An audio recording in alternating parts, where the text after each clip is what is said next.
Hi, everyone. Thank you for having me. My name is Lukasz Orlowski. I'm the VP of Engineering at Engine. I look after development, infrastructure, and security of Efinity chain. Today, I would like to tell you a bit more about our journey with Building Efinity, our flagship blockchain product tailor-made for NFTs. Before I begin, I just wanted to say that I'm remiss that I could not join everyone in sunny Bangalore in person. First, let me introduce Engine to those of you who are new to the space of blockchain and NFTs. Engine started over 14 years ago with the mission of building gaming communities and providing solutions for them. Our journey started with building a CMS solution, which gathered a community of over 20 million users. Our users started creating guilds using the CMS system. And before we knew it, people were trading in-game items. The founders of the company started looking into how to monetize that. And that's how Engine pivoted into blockchain. After that, there are two chapters in the history of the company that I'm going to talk about. One revolving around Ethereum and the other one, Polkadot. I will talk about them in a bit, but first, let me set the stage by diving into NFTs, their applications, and the challenges involved. NFT is short for a non-fungible token, as opposed to a fungible token. Fungible tokens are inherently the same. For instance, if I give you a dollar note I own, and you give me a dollar note that you own, a transaction will take place. But practically speaking, nothing is going to change for you or me, as our dollar balances will remain the same. This is because single dollar notes represent the same value. Hence, from the monetary standpoint, they are the same. Now, going to NFTs. Imagine that you and I own two paintings, an original one, not a replica, and we decide to swap them. This transaction is very different in nature, as the two paintings differ. They have different properties like inherent value, sentimental value, aesthetic appeal, etc., etc. NFTs, since they reside on the blockchain, are digital assets which represent ownership, as one can prove that they are held in an account and how they arrived there. The common misconception is that they are synonymous with, for instance, digital art. That is not true. An NFT is metadata and a proof of ownership.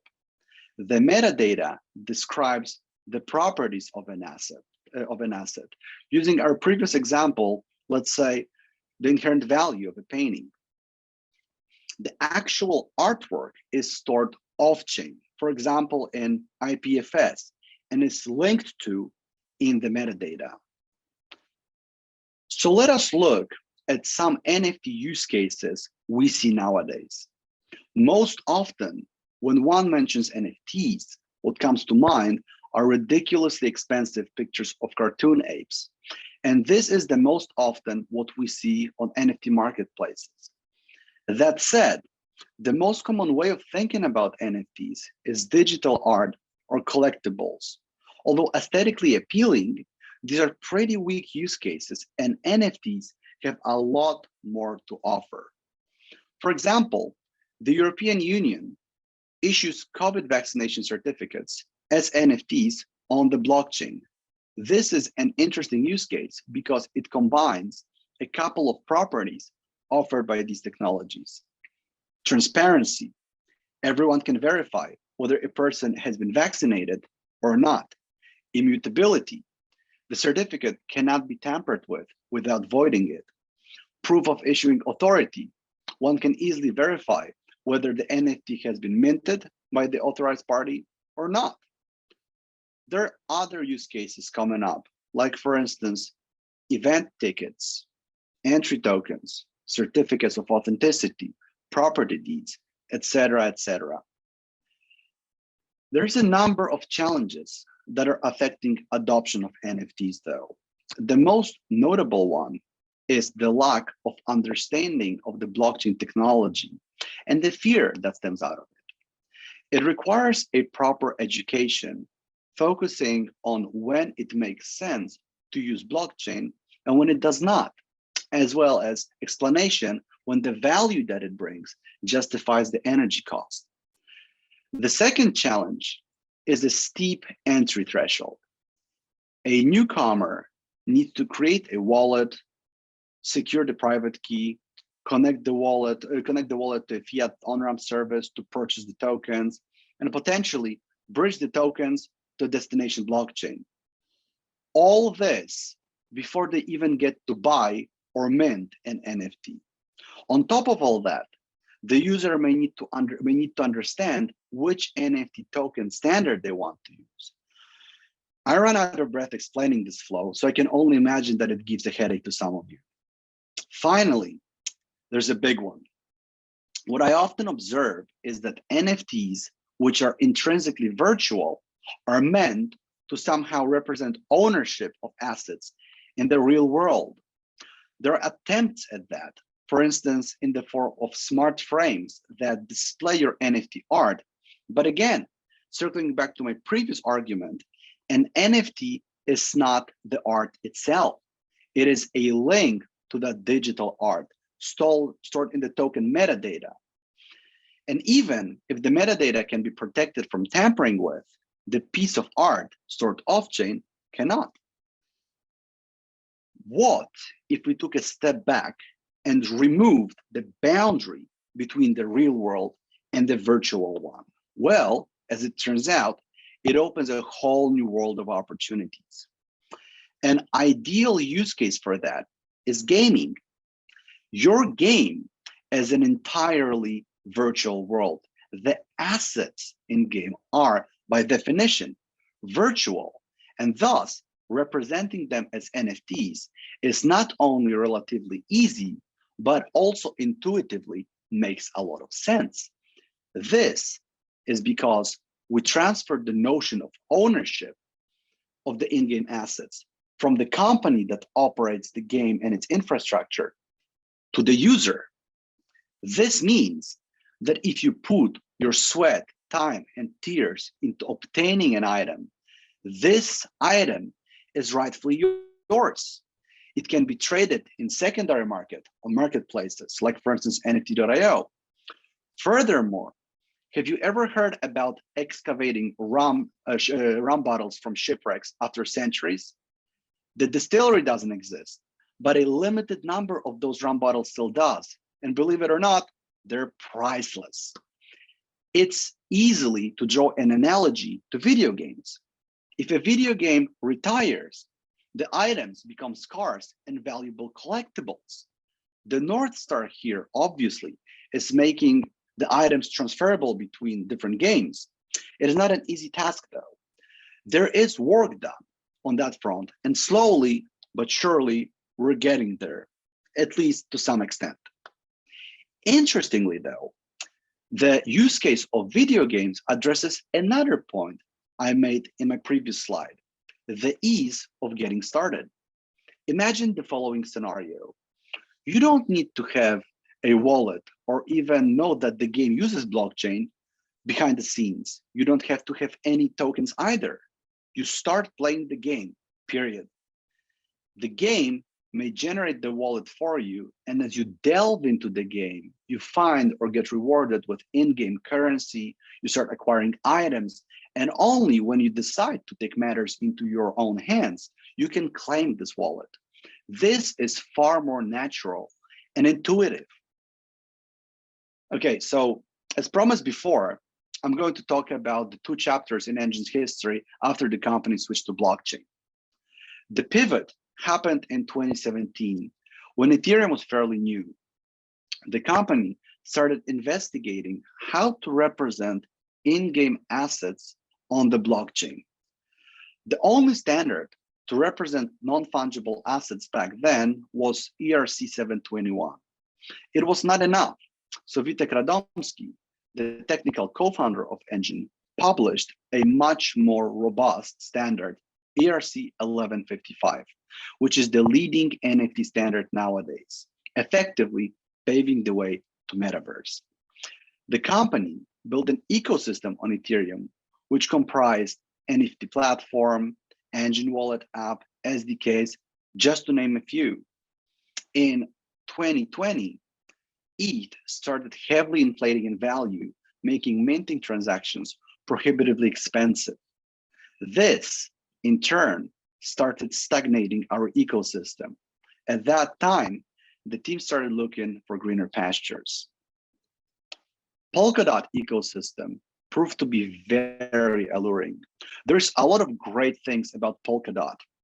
A couple of things that caught our attention were the ability to implement a purpose-built layer 1 blockchain called Parachain with all the mission-critical logic built into the chain without the need to worry about consensus.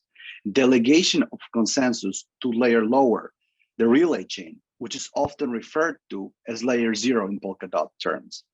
The ability to deploy multiple chains operating in parallel, hence the name Parachain, on one relay chain.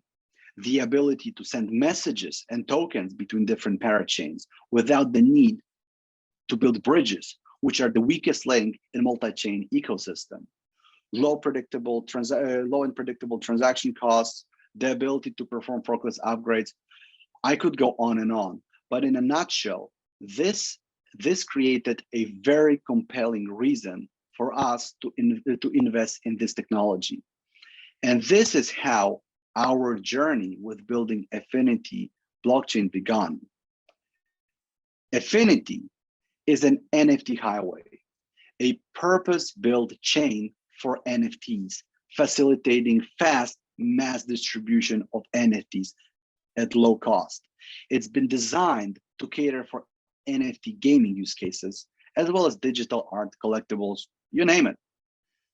Building an NFT blockchain, we needed to make a number of considerations, since, as it often is the case, we can't have it all. The first thing we started with was the high transaction throughput and low fees. We wanted to be able to cater for role-playing games as well as fast-paced first-person shooters. The next item, arguably the cornerstone of the entire mission, is a robust parrot token standard, which we published early on when we started working on Efinity. The idea here was to get the best out of ERC 1155 standard, which was applicable in the Polkadot context. We meant to enable as easy as possible transition for the users accustomed with our Ethereum offering. Subsequently, you can't expect everyone to understand the ins and outs of crypto to start playing your game.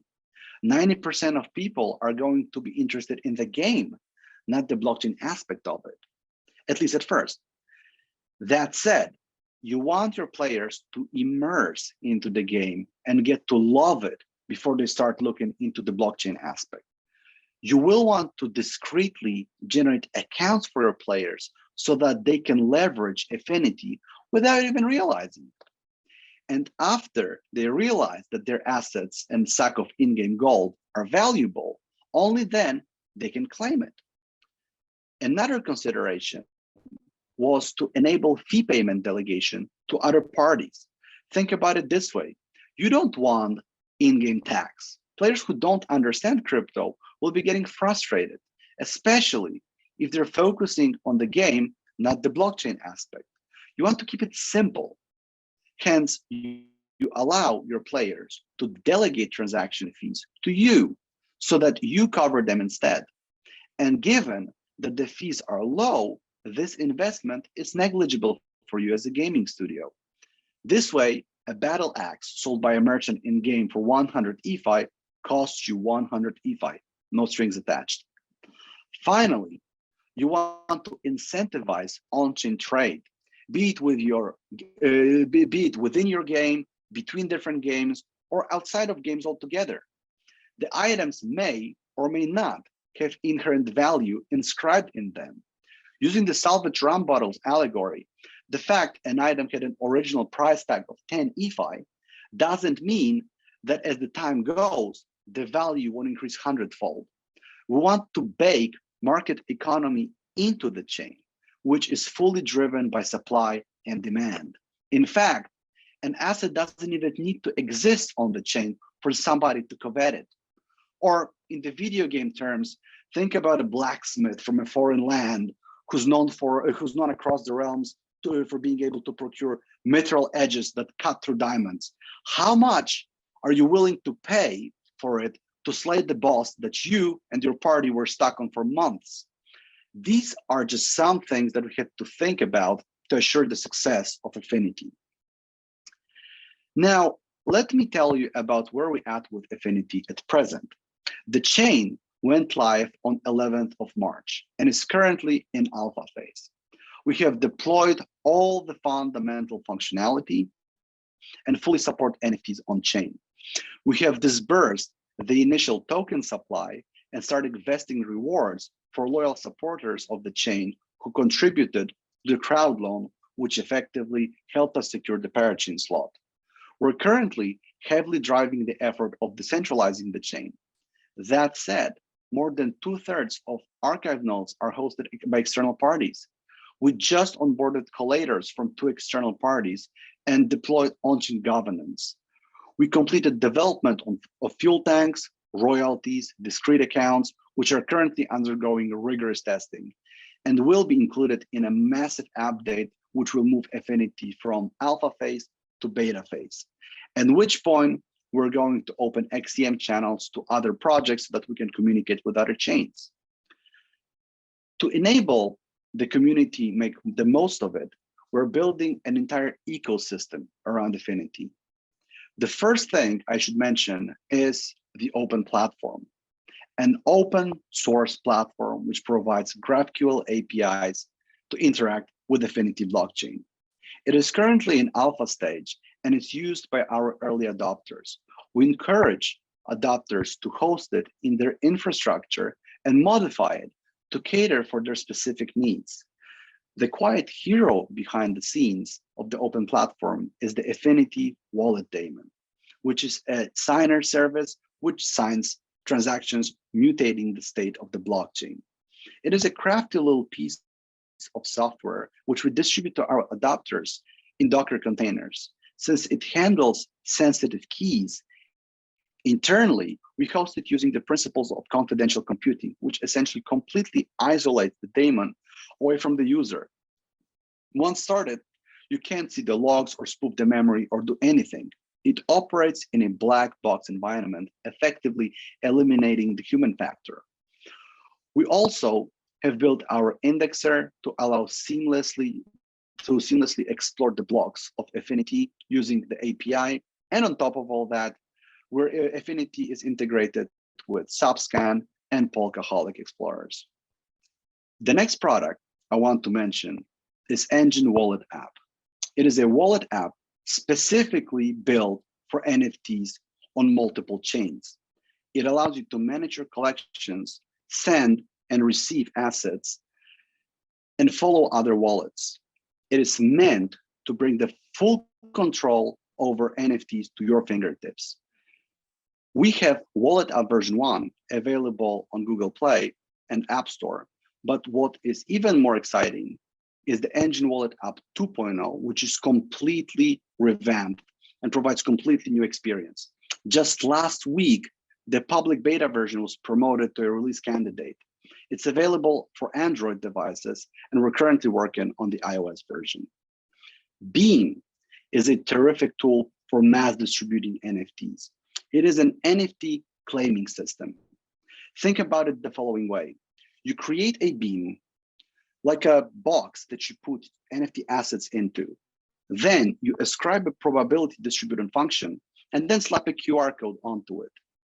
Now, when the user scans the QR code, an asset is randomly selected based on the probability distribution function and gets delivered to your wallet. Microsoft heavily uses Beam in their events to distribute community badges called badgers. We also developed a web wallet. It is an over-the-browser app which allows users to interact with their assets. The front end is white labeled, so you can brand it to your specific applications. The idea came from the fact that when we use Beam QR codes to distribute assets, few people actually had Engine Wallet app installed on their device. This is because most of them were not crypto users. With the wallet app, you don't even need to know what an NFT is to claim it into your wallet. If you don't have a wallet, we will generate one for you. And the moment you want to take ownership of that wallet, you claim it, and voila, you officially became an NFT collector. NFT.io, our marketplace, is another big one. Just as other marketplaces, it is a service which builds the community of NFT creators, owners, traders, collectors. We had a sneak peek campaign with Entropia Universe to demonstrate the Ethereum support. We're currently integrating Efinity into it to allow everybody harness the power of Efinity. Last but not least, I want to mention our SDKs, and I'm delighted to say that we just completed and validated Unity SDK and Unreal Engine SDK, and we'll be releasing them in the upcoming weeks. Summing it all up, the journey with Building Efinity is exciting. We needed to think hard about the use cases that we want to focus on. At the same time, make sure that we're going to keep Efinity general enough to enable wide adoption. We had to put ourselves in our users' shoes, understand their pain points, and address them in a way which is natural and intuitive. We needed to identify best-in-class technology to do so, and finally, build a robust set of utilities around it, making it easy to get started with NFTs. This is how we built Efinity, the NFT blockchain at Engine. Thank you, everyone, for attending the session, and I'm open to questions.